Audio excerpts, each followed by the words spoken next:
And right now we may feel like as a nation, there is no way out. Because everyone is saying no way out. I want to say this, don't get so caught up in the crisis and the cause of the crisis that you lose sight of God's comfort in the crisis.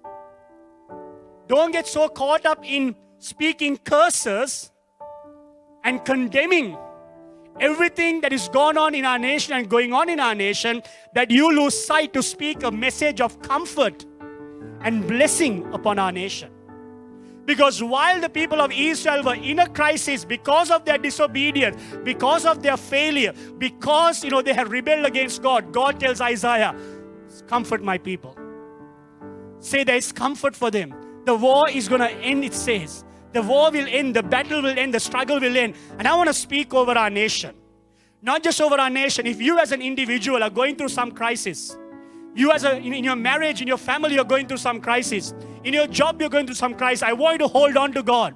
I want to encourage you and comfort you from the word of God to know that too shall pass and it will come to an end and God will see you through. I don't know when it may happen. I don't know how it will happen. All I know is that God will do it because He's been a faithful God to do that. He has a track record of doing so. And I want to encourage every one of us not to lose hope in these moments, because God comforts us without casting us away in every crisis, no matter what the cause is. See, the people of Israel, the cause was their disobedience. But God didn't cast them away. Even though there are many ways we can blame the hierarchy and the leaders, but I also want us to know that sometimes we as Christians, as God's people, when we fail to rise up, and when we fail to pay the price and live the way God has called us to live out our faith, we too can be responsible of what happens in our nation. I can tell us, yes, while this is in no means to justify corruption, justify the wickedness, the violence, the injustice, no. But I believe that our nation is also where we are. Every one of us are responsible, believers or not.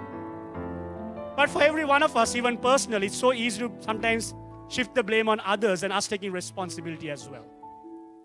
But in every time in history, whenever nations or individuals or people group went through a crisis, they took responsibility. Someone rose up and took responsibility and sought God and trusted God and dared to believe God to bring breakthrough, to bring an awakening, to bring a renewal.